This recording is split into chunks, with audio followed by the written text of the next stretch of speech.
Kaixo eta ongietorriak gaurko saiora. Gaur, Iruñea, Harrera, Hiria mugimendutik Begoña Uharte etorriko zaigu. Eta bestetik, Karrikiriko Ines Castilla egongo da ere gurekin. Orain, has gaitezen edukiekin. Gaurko komunikabide desberdinen azalak aztertuko ditugu. Diario de Noticiasekoarekin hasiko gara. Koronavirusaren edapenak Madrilen eta Euskal Autonomia Erkidegoan neurriak indartzera behartu duela da espazio gehien hartzen duen albistea.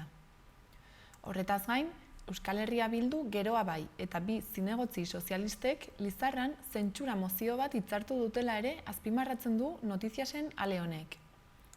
Bestalde, Barañainen, lotan zegoen lagun bat bortxatzea egotzita, gizon bati 6 urteko kartzela zigorra ezarri diotela jakinarazten du. Eta bukatzeko, kirol arloan, 2000 bazkidek baino gehiagok Erreala Osasunarako 950 sarrera eskuratzeko aukera izan zutela nabarmentzen du. Diario de Navarrako azalarekin goaz orain. Madril eta Gasteizko hezkuntza zentruek aste batzuetarako ateak itxiko dituztela dio albiste nagusiak. Argazkiaren bidez aldiz, Lizarran Navarra Suma alkatetzatik alboratzeko zentsura mozioa egin dutela jakinarazten du. Horretaz gain, gobernuaren ordezkariak N121 osoan lerro jarraitua proposatu duela aipatzen du. Eta Amezkoako ibarrean despopulazioa egon arren ekintzaile izatea hautatzen duten pertsonen kasua azpimarratzen du. Bukatzeko, orain, Iruñean etxez etxeko laguntza 2 milioi gehiago kostatzen dela ere aipatzen du komunikabide honen gaurko azalak. Gararekin jarraituko dugu. Lakuak Gasteizko kanpusa eta hezkuntza zentroak itxi dituela dio albiste nagusiak. Argazkiaren bitartez, Leoz Lizarrako alkate izatera itzuliko dela nabarmentzen du. Horretaz gain, Italiako kartzeletan motinak izan direla jakinarazten du, koronavirusagatik hartutako neurriengatik. Bestalde, SIPE polizien sindikatuak parlamentariak iraindu eta mehatxatu dituela jasotzen du Garak portadan. Baita Erdoganek NATOren laguntza eskatu duela Sirian. Bukatzeko, kulturan, loraldia jaialdiaz aritzen da. Mikel Antza idazleak Sarrion Handia eta PSOA batu baititu loraldian aurkeztuko den ikuskizunean. Berriako azala ikusten jarraituko dugu. Euskal Herria Bilduk, PSNek eta Geroa Baik Lizarran alkatea aldatzeko bat egin dutela dio albiste nagusiak. Argazkian aldiz, COVID-19ak Gasteizen eskolak itxi dituela nabarmentzen du. Bestalde, Alex Salmon epaitzen hasi direla jasotzen du 14 sexu eraso leporatuta. Baita, gai aldatuz, feminismoak kaleak bete eta indarra hartu duela erronkei eusteko. Horretaz gain, Hendaiarako 4 hautagai daudela aipatzen du, eta N121A errepidean ibiltzera kondenatuak daudenei buruz ere hitz egiten du. Bukatzeko, kulturan, alde batetik, Manuel Intxaustiren 189 film amateur argitara atera direla jasotzen du. Eta bestetik, Saran, aurreneko aldiz, haur eta gazteentzako literaturaren azoka egingo dutela apirilaren 3 eta 4ean. Euskal Herria irratiarekin bukatuko dugu. Koldo Leozen hitzak dakartza atal nagusian. Esanez, parte hartzea eta euskara batzordea berreskuratuko dituztela, eta eskuinak emandako atzerapausoei buelta emanen dietela. Horretaz gain, aurrekoekin lotutako 7 koronavirus kasu berri izan direla jakinarazten du, eta bukatzeko, eta koronavirusa dela eta 71 ikasle nafarrek ezin izanen dutela beren Erasmus bekaldia Ipar Euskal Herrian amaitu dio. Horretaz gain, Nafar gobernutik Euskararen lehenengo plan estrategikoaren balorazioa egin dute. Euskararen lehenengo plan estrategikoan iraupena legegintzaldiako izan da eta horrek zenbait arazo ekarri ditu, hala nola ebaluazio tresnak behar bezala planifikatzeko zailtasuna. Gero, Euskararen lehenengo plan estrategiko garatzeko baliabide ekonomikoak hainditu egin dira eta urtez urte handitu egin da, eta Euskararen lehenengo plan estrategikoen emaitza positiboa izan da. Gutxieneko batzuk lortu dira eta horiek izango dira lorpen hobeak lortzeko oinarriak. Asko geratzen da, lantzeko eta aurrera egiteko. 2016tik 2019 bitartean Euskaraz ondo dakieten 16 urteko eta gehiagoko nafarren kopurua gora egin du. 69.000 ziren 2016an eta 76.000 gehiago dira 2019an. Euskara ikasten ari diren nafar helduak iaia 5.000 ziren 2015an eta orain 2.300 ziren dira. Euskararen bigarren plan estrategikoa egiten hasiko garela, hurrengo hilabetetan landuko dugu, prozedura ireki eta parte hartzaile baten bidez egingo dugun lanketa izango da, Nafarroako errealitate soziolinguistikoa kontuan hartu nahi dugulako, aurrekoan egin genuen moduan. Parte hartze prozesua egiteko kanpoko enpresa bat kontratatuko dugu. Bigarren plan honen epealdian aldaketa sartuko dugu, pasatuko garelako 7 urteko ziklo batera. Hau da, 2020-2027 urteen garapena urteentan garatu nahi dugun plana da. Eta aurreikuspena da zirriborroa udarako prest egotea, udazkenean landu nahi dugulako eta jarri nahi dugulako jende aurrean dokumentu hori. Eta gure asmoa izango litzateke urte honen bukaerarako dena prest egotea. Prozesu horretan guztian Euskara Nafar Kontseiluak hartuko du parte. Gobierno de Navarra, Nafarroako gobernua.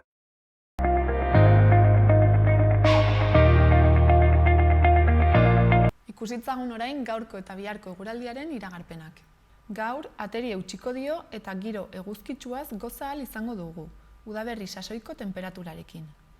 Goizean goiz, behe-lainoa sortuko da, baina apurka-apurka desegin eta giro argia eta eguzkitsua izango dugu. Goiz hodeiak sartuko dira, eta zeruari zuriska kolorea emango diote. Temperaturak nabarmen egingo du gora, eta egunsentia hotza izan den arren, arratsaldearen hasieran temperatura 18 gradura gerturatuko da, bereziki barnealdean. Norabide aldakorreko haize ahula ibiliko da. Bihar, ildo beretik jarraituko du, giro egonkorrari eta eguzkitsuari eutxiko dio. Goizean goiz behe-lainoa sor daiteke, baina eguzkiak berehala xurgatuko du eta zerua urdin eta garbi egongo da. Egunaren amaieran garrantzi gutxiko hodeiren bat ager daiteke. Temperaturak apur bat egingo du gora. Egunsentia berriro ere hotza izango da, baina barnealdean izotza egiteko probabilitatea txikia izango da, eta gero, egunez, temperatura 20 gradura gerturatuko da. Haizea noraezean ibiliko da, oso suabe. Goazen orain gaurko eguneko efemerideak ikustera. 1854ko martxoaren 10ean Pablo Sarasate biolinista jaio zen Iruñean. Egun berean, baina 1940an, Chuck Norris borroka arteetan maisua eta aktore estatubatuarra jaio zen. Gaurko egunez ere, baina 1957an, Osama Bin Laden Al-Qaedako burua jaio zen. Eta urte bat beranduago, 1958ko martxoaren 10ean, Sharon Stone aktore estatubatuarra jaio zen.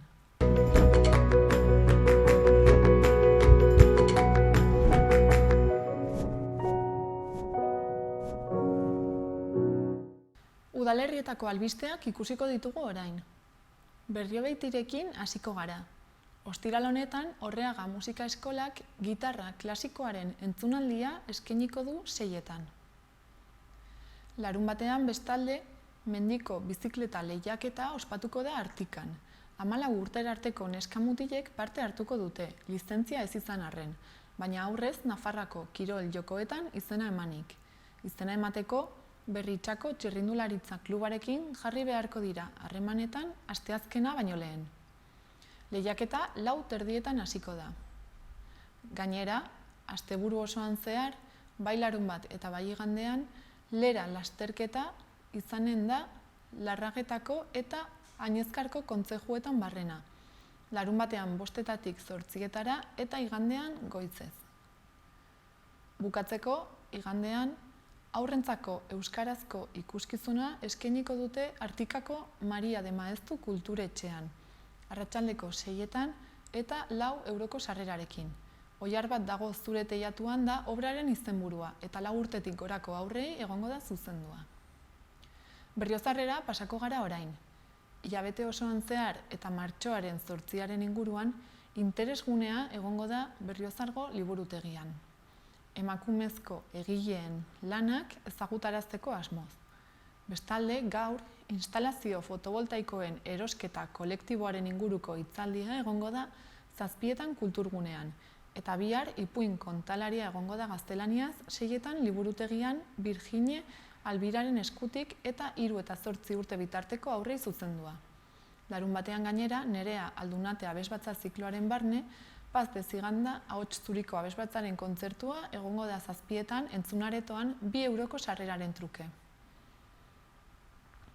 Eta Berriozarrekin bukatzeko, igandean mendi txangoa egingo dute Irulegiko gailurrera, goizeko 9 Eguzki plazatik abiatuta. Burlatara goaz orain. Udako kanpaldietan izen emateko epea bihar amaituko da, eta Astesantuko hiri kanpaldietan apuntatzeko ostegunera arte egiteko aukera egongo da. Astesantuko kanpaldiak 2008 eta 2016 urteen artean jaiotakoentzat izango dira, eta apirilaren 14tik 17 egingo dira Burlatako kulturetxean. Bestalde, ekainera arte, astearte eta ostegunetan 4etatik 5etara, orientalan ikasketa eta lanbide orientazio aholkularitza eskainiko da Gaztelekun. Udaletik, gainera, gogorarazi nahi izan dute bono-taxia erabiltzeko laguntza sozialak, podologia zerbitzua eta igerilekuen erabilera terapeutikorako laguntzak eskatzeko epeak martxoaren 30ean amaituko direla. Aste honetako agendari dagokionez, gaur ipuinaren ordua ospatuko da haur liburutegian 6 eta 4 urtetik gorakoentzat, sarrera librearekin. Horretaz gain, larunbatean, martxoaren 14ean, zaborra bilketa egingo da Arga ibaiaren inguruan, Burlatako Zubi Zahar ondoan. Egun polita izango da parte hartzeko, hausnartzeko eta jende berria ezagutzeko. Gainera, amaitu eta gero, amaiketakoa egingo da. Beraz, jarduera irekia izango da herritar guztientzat. Amaiketan hasiko da bilketa eta ondoren 1:30 parte hartzaileentzako amaiketakoa eskainiko da. Larunbatean ere, Luces Musika Akzion ikuskizuna egongo da kulturetxean 8 Suakai taldearen eskutik. Ikuskizunak irauten duen 75 minutuetan, etenaldirik gabeko bidaia bat bizi ahal izanen da zinemaren historiako soinu banda garrantzitsu eta erakargarrienetan zehar. Guztiak ere milimetroki sinkronizatutako filmen irudiekin lagunduta, pantaila handian gertatzen den bezala. Sarrerek 8 euroko prezioa dute lehenago eskuratuta edo 10 euro lehiatilan bertan erosiz gero. Igandean gainera, Eugenia Etxarren kanta eskolako ikasleen musikala ikusteko aukera izanen da 8 kulturetxean. Musikala haurrentzako eta familientzako ekitaldia da eta sarrerek 3 euroko prezioa dute. Azkenik, hurrengo astelenean, Pago Justo filma ikusteko aukera izango da, berdintasun alorrak antolatuta. 7 proiektatuko dute kulturetxean eta sarrera librea izango da. Iruñako albisteekin bukatuko dugu. Udalak etxez-etxeko laguntza zerbitzua bere gain hartzeak, Iruñeko udalari urtero ia 2 milioi euro gehiagoko kostua dakarkiola jakinarazi dute. Hortaz, 144 igo da gastua 2016tik, kudeaketa aldatu zenetik 2019 da. Zenbateko horrek gora egin badu ere, zerbitzu orduak gutxiago dira. Iaz 2016an baino 121 ordu gutxiagoz eman baitzen zerbitzua. Amaitzeko, emakumeek datuen analizian izan duten papera eta datuen interpretazioa estatistika hutsaz harago dira Kondestableko Woman Gay Human erakusketaren ardatzak. Emakume kartografoak, ilustratzaileak, koloristak, analistak, baina emakumeak finean, lan handien eta analisi proiektu zein esparru deskribapen garrantzitsuen egileak, maiz oharkabean geratutakoak. Anonimatu hori apurtzea da arte proposamen honen xedea. Woman Gay Human izenburupean apirilaren 12 arte egonen da ikusgai Kondestable Zibiboxean, eta astelenetik igandera bisitatzen ahalko da. Erakusketa bakarrean bildutako 2 erakusketa dira.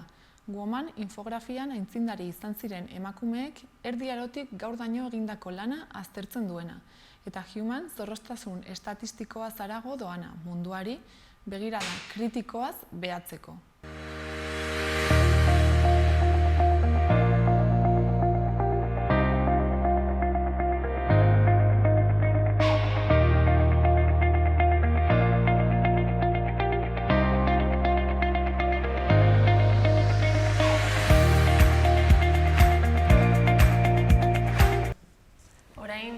Ugarte dugu hemen gurekin, bera Iruña Harrera Hiria mugimenduko kidea da. Kaixo, Begoña. Kaixo, egunon. Zer moduz? Ongi. Bueno, ongi pozik hemen egotagatik eta aukera izateagatik hitz egiteko. Hala ere, egoera orokorrarekin ez dut uste oso pozik ibiliko zaretenik, ezta? Ez, egia da, aurretik ere Mediterraneoan zegoen refuxiatuekin, persona refuxiatuak zeuden egoera nola bat esana katastrofikoari, duela ja urteak eta gehitzen zaio orain Grezia eta Turkia eta Siriaren arteko mugan gertatzen ari diren sarraskia edo eta orduan, nahiko egoera larrian, igo da nola bat alerta egoera, eta guk pentsatzen dugu eta sentitzen dugu beste, ez bakarrik gu, beste eragile sozialekin batera, kalera atera behar dugula, instituzioak interpelatu egin behar ditugula, eta horrengatik nago hemen, deitu genuelako lehengo gunean, Iruñean konzentrazio bat udaletxean, eta datorren larun baterako maiatzak 14erako deitu dugulako eragile sozrazismo, paperak denontzat, ongi etorri refuxiatuak eta Iruña Harrera hiriak manifestazio batera. Martxoaren 14an, zer esan du maiatza? Azten ditut. Martxoaren 14an atxaldeko 6etan autobus geltokitik aterako dena. Eta batean egingo dira Bilbon, Donostin eta Gasteizen. Eta zein izango da manifestazioen leloa? Leloa oso gogorra da, baina hala delako egoera, esaten do Europa erruduna eta genozidioari stop. Edo gildi genozidioa. Eta hori da lelo, pentsatzen dugulako Europa konplize dela guzti honetan, eta baduela bere errua, eta Europako modu zuzenean edo ez, baina Europako gobernu guztiak badutela konplizek direla migrazio politikoetan. Bai, eta bere doktrina ez dela aldatu azkeneko urteotan, azken finean da mugak kontrolatzea eta sartzen uzten dute jendea behar dutenean, hau da, edo lan esku merkea behar denean, edo espezialistak behar dituztenean, grifokin irikitzen dute beharra edo interesaren araberan, eta gero itxi egiten dute mugak, eta mugak kanporatuz, eta Turkia, Maroko eta Libia bezalako herriekin akordioak eginez mugak kanporatzeko. Azken finen, asilo bere erantzunkizuna, asilo eskubidea bermatzeko, saltzen dute diruaren truke oso gobernu ustel eta ustelei. Eta gobernu hauek gainera giza eskubideak ez dituzte kontutan hartzen, erakutsi da, txiste badira giza eskubideak haientzako, eta tratua egiten dute jende gobernu hauekin, eta zer gertatu da, Turkiak erabili egin duela akordio hori bere interesaren araberan, mehatxu bezala eta errefuxiatuak arma edo tresna politiko bat bezala. Azken finen, zer gertatu da honekin, berriz ere mugak kanporatzeaz gain, edo errefuxiatuen asiloa eta mugitzeko eskubidea baliatzen duten pertsonak, migrante, eskubide oso dutena gainera baliatzeko, bihurtzen dituzte pertsona hauek merkantilizatzen dituzte, eta hori erabiltzen dituzte, Turkia momentu honetan bere plan politikoen araberan eta Europako negoziazioetan kontzezioak lortzeko.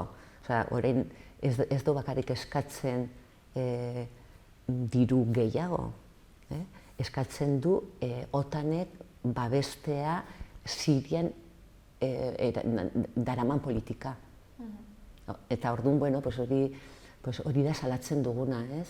Orduan, nolabait esaten duguna da, eskatzen zaiona da, Turkiari mugak irikitzea, zen baditu jaia milioi bat pertsona bere mugan, Siriako mugan, eta oso modu krudel eta hankarraz gainera tratatzen ari direnak, eta gero bestaldetik, utzi dezala erabiltzeaz pertsona hauek, bere interes politiko eta negoziaketetarako. Eta Greziari eskatzen zaio gauza bera mugak irikitzala, errespetatu ditzala pertsona duten eskubidea bere herrialdetik pasatzeko, eta tratu humanitario ematea jendeari, eta Turkiari ere. Pertsonak dira, gu bezalako eskubide berdina dituzte, bai desplazatzeko, asilo eskatzeko, eta baita ere bizi baldintza duinak izateko. Eta hori da errespetatzen ez dena, ez? Eta Europari ere esaten zaio, mugak irikitzea eta ematea pertsonei eman behar zaiena, gerretatik iesi datorren jendeari eta pobrezia nolabait muturreko pobreziatik etortzen den jendeari behar duena, bere bizitza duina egiteko baliabideak ematea eta bide seguruak irikitzea, ez? Bazirudien duela urte batzuk Europa prest zegoela konpromiso hori hartzeko? Hori esan zuten Siriako gerra hasi zenean, egin zuten pakto bat birkokatzeko jendea, birkokatzeko Europako gobernu, herrialde ezberdinetan, 160.000 pertsona birkokatu behar zituzten, eta ez da bete. Espainiak 17.000 pertsona, 17 eta 300 eta piko birkokatu behar zituzten, eta ez du birkokatu, Nafarroari tokatzen zitzaren 300 eta ez da ere, ez direla betetzen ari. Eta zergatik gertatu da, zergatik konpromiso bat erakutsioz, baina gero ez bete? Bere interesan arabera botatzen dituzuelako proposamen batzuk eta gero ez dira betetzen, politikan horrela gertatzen da eta interesen arabera. Azken finean, errefuxiatuen eta nolabait krisi edo egoera humanitario honi ematen zaien erantzuna militarizatu da. Hitz egiten da termino militarretan, hitz egin beharren termino humanitarioetan, eta hori da arazoa. Azken finean ez dago, azken finean, mendebaldeko herrialdeak egiten ari garena da, alde batetik provokatzen ditugu, edo laguntzen ditugu armak salduz eta baita ere gure politikekin, gerretan, eta baita ere, nolabait gara bultzatzen dugunak desplazamentu masiboen kausen eragileak ere, baita ere, nolabait, neurri handi batean, aldaketa klimatikoa da, aldaketa klimatikoengatik da, orain jaia porzentain oso handia mugitzen den jendea, desplazatuak aldaketa klimatikoengatik mugitzen dira, porzentai oso altuan, gerretatik baita ere, baina baita ere harien herrialde guztiatzen ditugulako alde egin behar duten, bere tokitik alde egin behar duten pertsonak ez dutelako zertaz bizitzerik. Eta gu gara horren eragile, eta etortzen direnean babes bila, ustez gainera Europa demokratikoa eta ongizate herria dela, eta izten dizkigun mugak, eta ez bakarrik itxi, paktu hori eman zenetik Turkiakin, Greziak behartu zuten irikitzea atxilotze zentro batzuk, eta oso baldintza, oso penagarrietan eta inhumanoetan bizi dira. Eta gaur bertan ikusi dut periodiko batean, egutegi batean, egunkari batean, konprometitu dira zenbait herrialde, Europar, 1.500 Grezian dauden, Irletan dauden 1500 hor hartzea. Badaude, esaten dute, badaude 1500 haur. Neske badaramate 4 urte. Orain arte ez dute zer egin eta orain sentitzen nik uste dut guzti honen aurrean zerbait egiteko beharrean sentitzen da eta ekartzen dituzte. Oso ongi dago, baina osotara hipokrita da. Badaramate, 2016etik Turkiak paktua egin zenetik oso egoera larrian jendea eta ez da ezer egiten. Badirudi igual ahaztu dela gai hori. Ez da, bueno, bai, bizkarra eman zaio, hemendik kanporatu dituzte mugak, eta hori da helburua, hemendik kanpo ustea, eta orduan bizkarra ematen dugu, ez gara enteratzen, eta gizarte zibila ez da ere, eta jarraitzen dugu bizitzen berdin. Ez bada, justo Europa ematen du, reazionatzen duela, berriz ere ikusten duenean arriskua bere mugak irikitzarekin jendea hori etortzea, ez? Orduan, oso, ez dakit.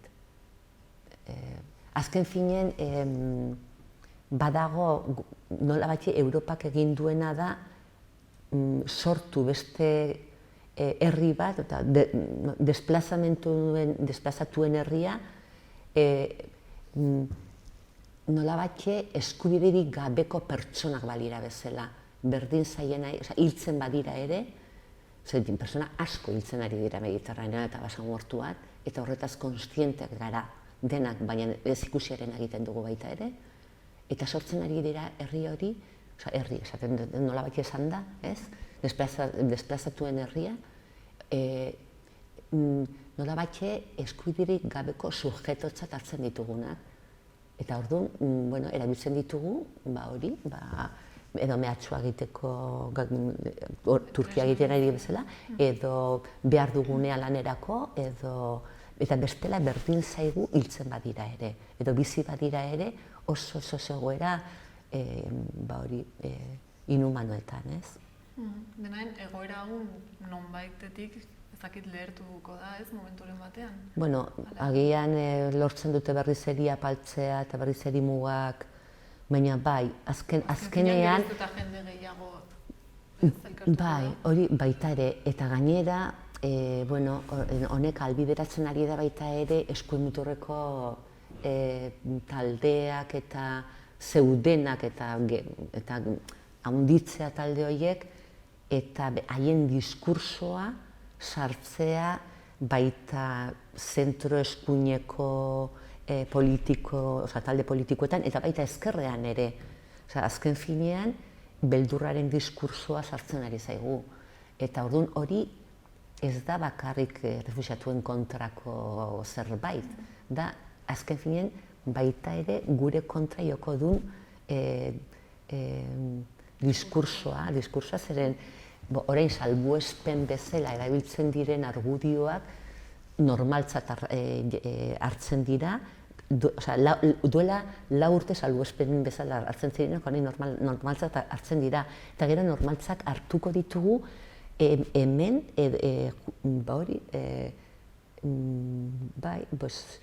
kontra edo, egiten ari garen jendaren kontra, esan nahi dut, salbuespen egoerak ailegatuko zaizkigula baita ere guri. Jarri dezakezu adibide bat lehen salbuespena zen eta orain normal? Hombre, lehen giza eskubideen urraketak gorritzen zuen gobernuak. Eta orain ez. Eta orain etengabe dago. Urraketa, baina oinarrizko urraketak. Pertsonen eskubideen adierazpen unibertsalean, justo Bigarren Gerraren mundialaren ondoren gobernu guztiak, herrialde guztiak sinatu zutena, orain normaltzat hartzen da urraketa. Hori egunero gertatzen ari dena da, baina hementxe bertan. Hementxe bertan, hegoaldeko mugetan, jendea deportatzen ari da, deitzen da kanporaketa beroak edo. Eta hori onartuta dago, eta asilo eskubide, oinarrizko eskubidea zena, gehien batez gerretatik etortzen den jendearen eskubide, oinarrizkoena, Greziak eten du, gainera bere erabaki izan da, eta hilabete batez eten du Bulgariarekin batera, biak, asilo eskaera. Eta hori da Ginebrako konbentzioan berretsi zen, duela,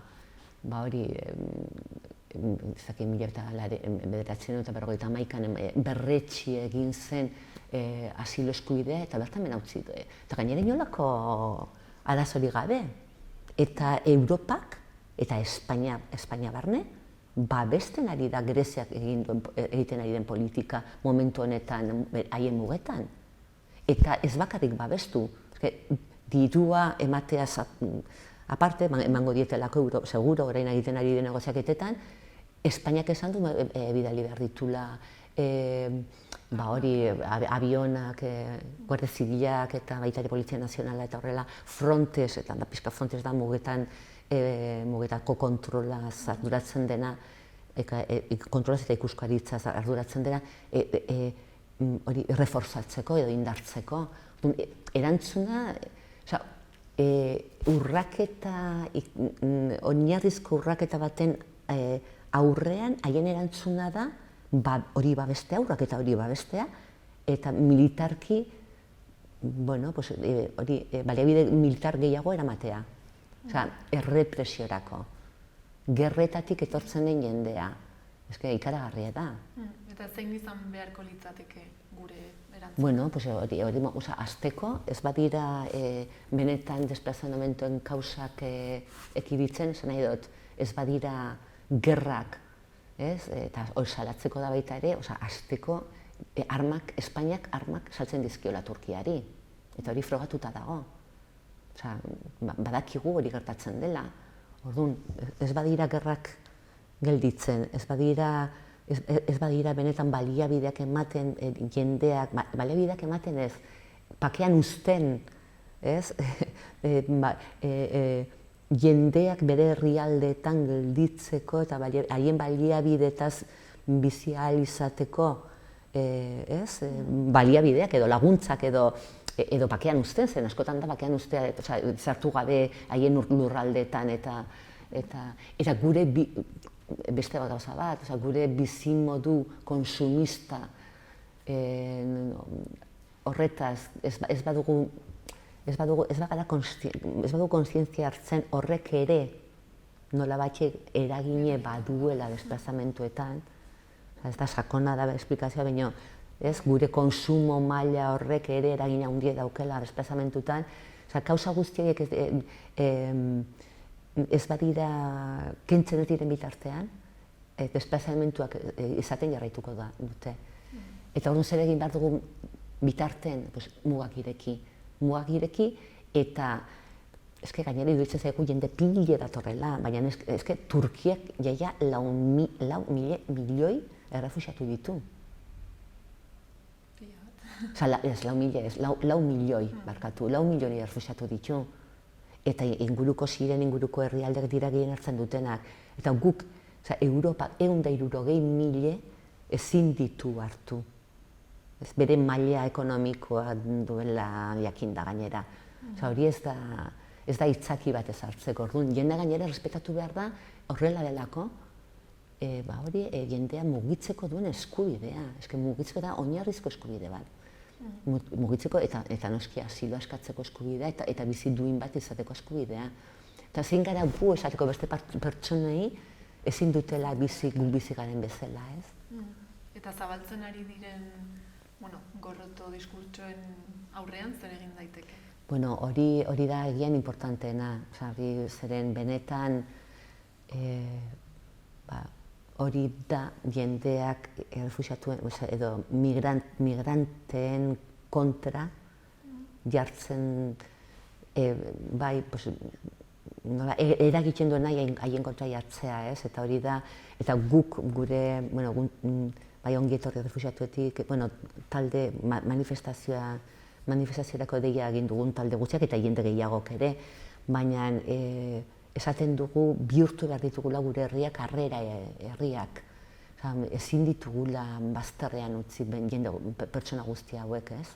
Eta orduan, zer lan dugun zurrumurruen aurrean, sensibilizazio lana, eta gehien batez zurrumurru hauek desegitea, zen gezurra dira.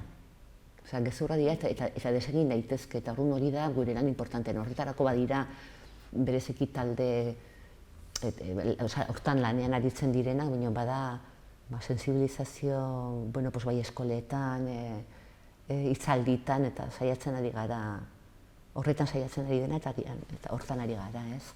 Baina hori da agian egin daiteke jendearekin lana importantena, ez?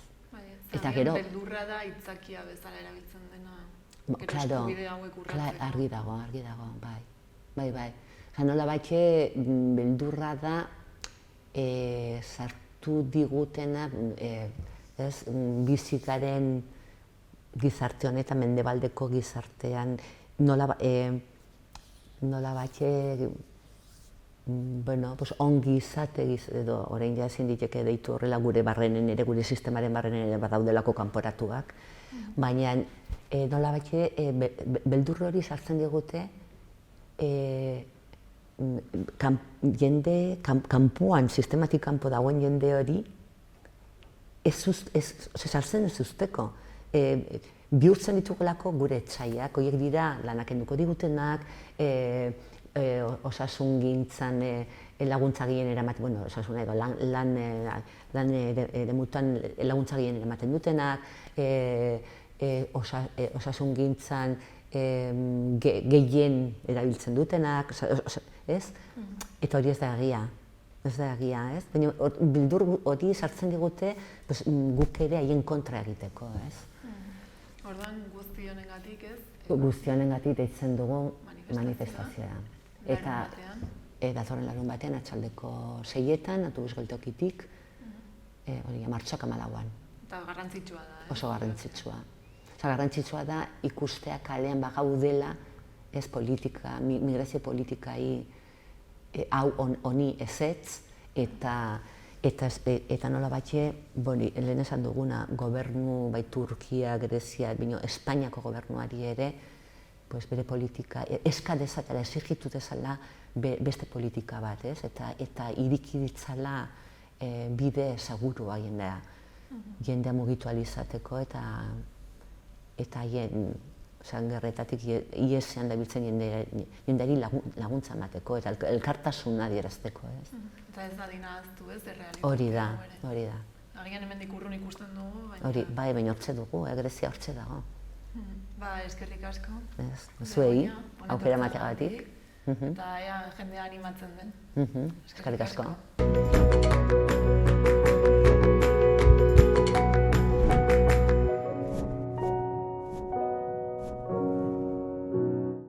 Orain, Karrikiritik, Ines Kastiella etorri zaigu. Kaixo, zer moduz? Kaixo, ongi eta zu? Ongi, beti bezala. Koronavirus gabe. Bai, momentuz, bai. Hola, egin barko dugu, ez da? Badirudi baietz.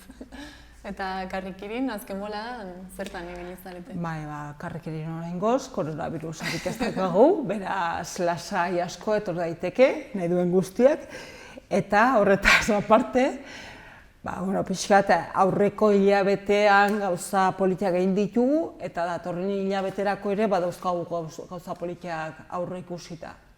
Aurreko hilabeteari dagokionez, hasieran edo eduki genuen Beñat Sarasola, munduko poesia kaiera susakateratako bilduma hori koordinatzen duena, eta Beñat Sarasolarekin batera Jose Miel Bidador poesia taldea egon zen, eta egintzena izan zen solasaldi modura Josu Jimenez Maiak solasaldi bat egin zuen berarekin itzulpengintzaren inguruan, hausnarketarako bide polit bat ireki zuena, eta ondoren poesia itzulita dauden poesia kaiera batzuetatik, kide batzuk, poesia taldeko kide batzuk, olerki batzuk irakurri dituzten, eta politia gelditu zen. Esan behar da, baita, inor ofenditu eta sentitzeko, Karrikirit eta Nafar Ateneoaren artean antolatutako ekimen bat izan zela. Elkarlanean, no zen? Bai, hori da, elkarlanean. Ondoren, duela pare bat aste, Alfontso Gartze Handia egon zen, bere azkeneko eta lehenbiziko eleberri beltza aurkezten, Itxukolpeka, Iruñean girotutako eleberri beltza, eta politiak ontzen aurkezpena eta interesgarria. Eta liburua gomendagarria irakurtzeko. Eta aurreko astean, Katakrakek argitaratu duen dena nahi dugu liburuaren, Nannibal Estrinik italieraz idatzi zuen Nannibal Estriniren liburuaren aurkezpena egin zuen liburuaren itzultzaileak, Fernando Reikaleia. Eta, interesgarria ere bai. Eta zeri buruzkoa da, liburua?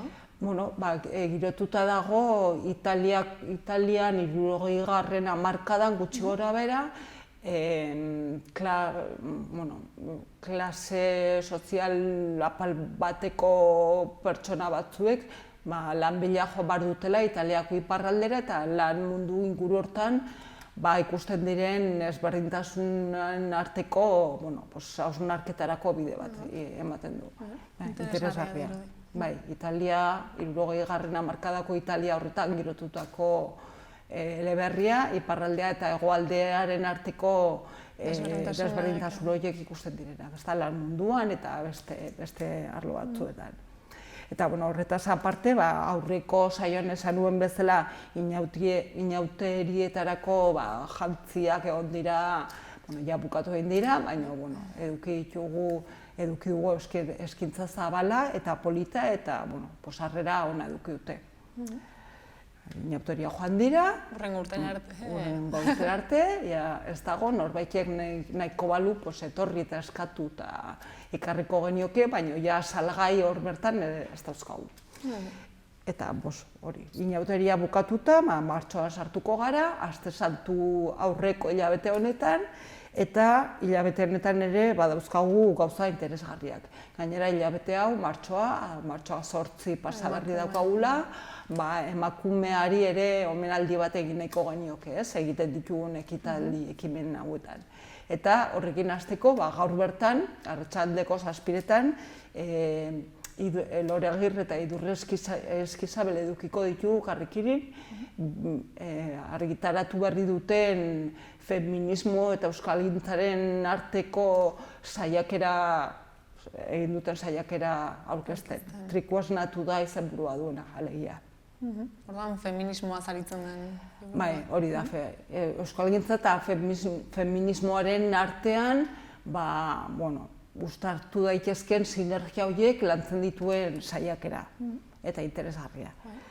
Ondoren, hildo horretik segituta, martxoaren 8ko ari horretatik eta aprobetxatuta otsailaren 11 ere emakumea eta neskatila zientzian daukate presentziari ikusgarritasuna emateko ari horretatik, biharko beste ekimen bat antolatu dugu, literatura eta matematika gustatzen dituena, eta bertan Irati Goikoetxea eta Leira Alonso egongo dira, pixkat horren inguruan solasaldi bat izango dugu, irakurketa bat ere egongo da, eta Leira Alonsok ere musika, biolina uste dut joko digula. Eta hori liburu aurkezpena da, ere? Ez, solasaldia, literatura eta matematika eta emakumea, 3 arloiek uztartzen dituen solasaldi musikatua deitu diogu. Izango da solasaldi, irakurketa eta musika ere egongo da, orduan pixkat denetatik. Gauza berezia dirudi. Nik uste dut zerbait polita izango dela. Hurrengo astean, euskararen bidetik segituta, Kikea Monarriz etorriko da, eta bere, euskararen inguruan, euskara eta lehenbiziko euskaraldiaren ondorioak jasotzen dituen liburu bat idatzi berri du, argitaratu berri du, euskararen bidegurutzetik izena duena, eta hurrengo asteartean etorriko da, Oskar Zapata topaguneko zuzendariak egingo ditu aurkezle lanak, eta, iruditzen zaigu interesgarria izango dela. Eta pixkat ziklo euskara eta emakumea eta ziklorekin pixkat bukatzeko, Mariluz Esteban etorriko da martxoaren 24ean eta bere liburuaren aurkezpena egiteko Andres Zarraren manifestua, alegia, olerki liburua, pixka emakumearen inguruan, aritzen dena, feminismoaren inguruan, eta ez da izango aurkezpen tradizional bat, baizik eta saldi bat, eta bere liburuaren olerki batzuk errezitatuko ditugu, ditugu, zeni ere barizkide, Jose Miguel Bidador, Nafarroa Ateneoko kideok, eta Katakrageko irakurle feministako taldeko baten batera izango da, irakurketa horretan parte hartzen. Parte hartzailea, ez? Parte hartzailea, hori da, ez da izango hori, batek bere zera botatzen duela eta listo, ez, baizik eta, entzuleak ere parte ahal izango dute. Eta bi talde hauetako kideez izan, entzuleen artean norbaitek parte hartu nahiko balu, lasai asko. Gombitea luzatu eta hobe gainera politagoa geratuko da. Zenbat eta parte hartzaileagoa, politagoa.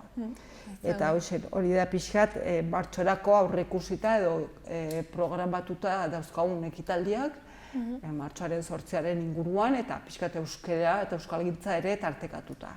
Eta horretaz aparte, oraindik itxigabe dago, baina musika ekitaldiren bat ere badaukagu aurreikusita, gure saretan eta webgunean eta informazio eguneratuta aurkitu ahal izango duzu, oraintxe bertan data itxigabe dago, baina Lier taldea karrikirin izango dugu. Segurazki martxoan, eta martxoan espaldin bada, apirilean. Beraz, musikarekin ere hasiko zarete? Bai. Azken moladan?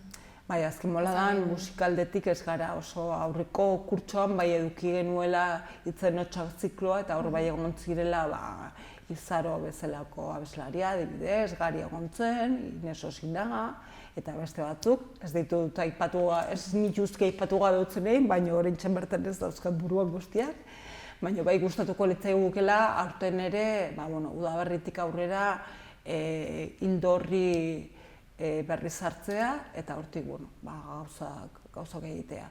Orduan, hasteko Lierrekin hasiko gara, oraindik data itxigabe dago, baina bide batez esan, gure web horria eguneratzen dugula izan diren ekitaldien informazioarekin eta izango direnekin informazio osagarri asko sartuta.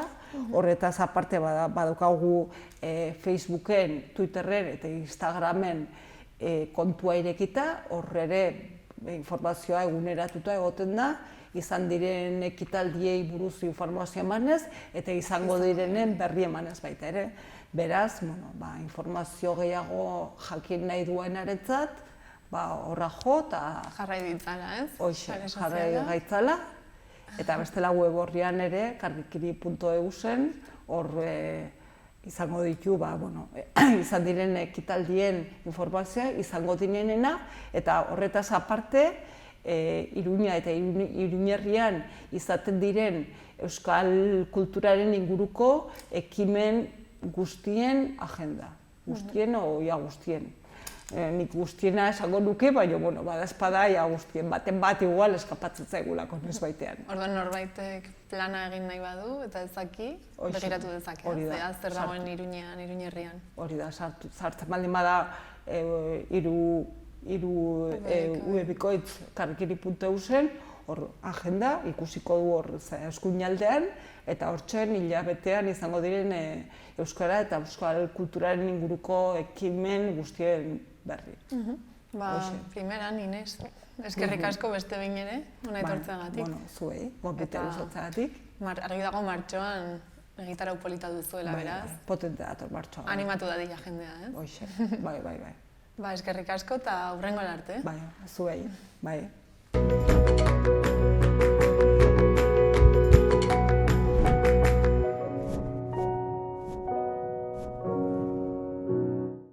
Bukatzeko ikus dezagun aste hontako agenda. Gaur, 5:00 ipuinen irakurketa saioa egingo da Sanduzelaiko liburutegi publikoan. Eta 6:00 ipuinaren ordua ospatuko da San Pedroko liburutegian. Seietan ere, ipuinaren ordua ospatuko dute Burlatako Haur Liburutegian. Gainera, Trikua esnatu da liburuaren aurkezpena eginen da 7:30 Karrikirin, Lorea Agirre eta Idurre Eskizabelekin, eta 7:00 plazaran Euskaraldiaren inguruko jarduera eginen da. Bihar, 6:00 ipuin kontaketa inklusiboa eginen da San Francisco Eskolako Liburutegian, musikarik gabeko eskusoinua izenburuarekin. Ordu berean, baina Zibikanen, ipuin kontaketa egonen da Jaione Urtasunen eskutik, abentura potxangarria izenburuarekin eta 6:00 hasita. 7:00 bestalde, hitza solas ekintza eginen da Nafarroako Liburutegian, Nerea Balda eta Garazi Arrularekin. Eta bihar eta 7:00 ere, matematika eta literatura solasaldi musikatua egongo da Karrikirin, Irati Goikoetxea eta Leire Alonsorekin.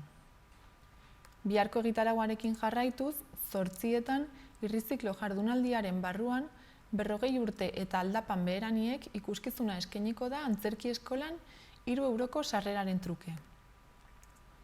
Ostegunean, Utxune liburuaren aurkezpena egingo du Josune Ilundainek Katakraken arratsaldeko 7:00. Larun batean, bertso bazkaria antolatu dute Arangurengo kontzejo etxean, Onintza Enbeita eta Hortzi Idoaterekin. Larun batean ere, baina arratsaldeko 5:30 Nur eta Erentzugearen tenplua filma ikusteko aukera izanen da Kondestable Jauregian.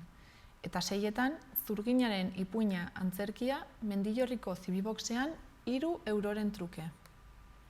Gauean, 9:00 Odolkiak Ordainetan eta Alerta Gorriaren kontzertua egongo da Totem Aretoan, 7 euroko sarrerarekin. Igandean, Ploi aurrentzako pelikula eta txokolate jatea egongo da 5:30 Euskaldunon biltokian. Eta 6:30 Aranguren Ibarreko auditorioan Zurginaren ipuina familientzako antzerkia 3 euroko sarrerarekin. Eta bukatzeko, egun berean ere eta 6:30 Oiar bat zure teilatuan antzerkia egongo da Artikako Kulturetxean 4 euroko sarreraren truke. Orain, eta gaurko saioarekin bukatzeko, Ieskide taldeak Atortxurrokeko irudiekin egindako bideokliparekin utziko zaituztegu. Mila esker, oregoteagatik, eta bihar arte.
Zugarre